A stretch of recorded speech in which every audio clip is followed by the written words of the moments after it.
morning. Welcome to 49ers in 5, your daily update on everything happening with the team that you need to know. I'm Rob Stats Guerrera. Today is Tuesday, December 19th, 2023. Here's what's happening with your San Francisco 49ers. We'll get to the former All-Pro that the Niners are discussing adding to the team in a minute. But first, we begin, as we always do, with the injury report. A lot of names on there, as you would expect this time of year. We'll start with injuries from the game. Deommodore Lenoir has a rib contusion. He is day-to-day. Kalia Davis is going to miss some time with the dreaded high ankle sprain. Juwan Jennings is in the concussion protocol. And Clelin Ferrell has an ankle sprain, although he is just day-to-day. Some good news, Spencer Burford will be back at practice this week. And then there was a group of guys in the, quote, see how it goes category. That would be Eric Armstead, Ross Dwelly, Javon Hargrave, Elijah Mitchell, and Oren Burks. So we'll see how it goes. Now, to the Shanahan conference call, the Cardinals had more than 200 yards rushing on Sunday, Kyle. Now that you watch the tape, was it just the fact that Armstead and Hargrave weren't there, or was there something else going on? I think all the factors went into it. One, having those guys out. Two, the amount of plays they got, especially there in the first half. Losing Kalia during the game, which really got those guys tired out towards the end, especially when they stayed on the field on a couple third downs, especially those last couple drives. I thought the biggest thing was the missed tackles. They bounced off a couple, and then mainly just our tracking angles on a number of plays. Just running to the ball. We over pursued a couple things and opened up the cutback, which gave them some big ones.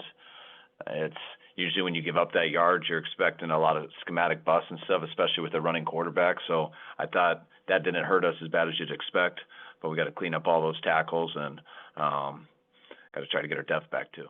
Obviously, that's not a habit the 49ers want to get into, but with Kalia Davis now injured, there's a definite need in the middle of that defensive line. So, Kyle, speaking of that, has the team discussed signing free agent defensive tackle Ndamukong Suh?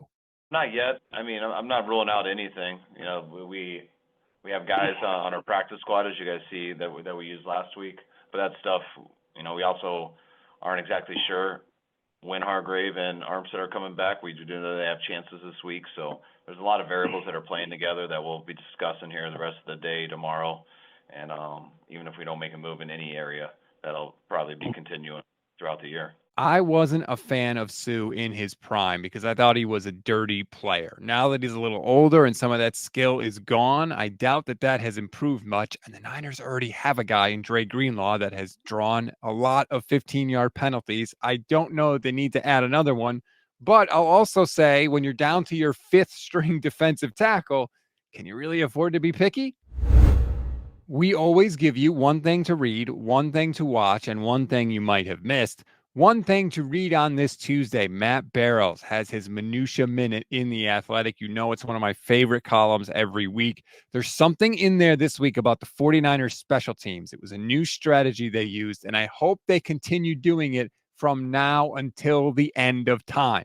If you want to read it, click the link in the description of this episode. One thing to watch, not that he needs the help, but Pat McAfee did have Fred Warner on the show. Warner had some interesting things to say about Brock Purdy and the defense as well. I put the YouTube link to that in the description of the show as well. One thing you may have missed, Christian McCaffrey was a guest on the Manning cast last night.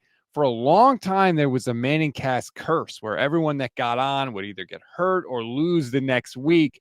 And I will just say this, if what the Niners have going on gets ruined by some stupid curse, I'm going to lose my someone. Just had to get that off my chest. That's a wrap on today's 49ers in 5. Please rate, review, and follow the Gold Standard Podcast Network. Like and subscribe to the YouTube channel if you're new to the channel, new to the show. We are live every single weekday on here. So please like and subscribe and hit the little bell. You'll get notified every time we do go live.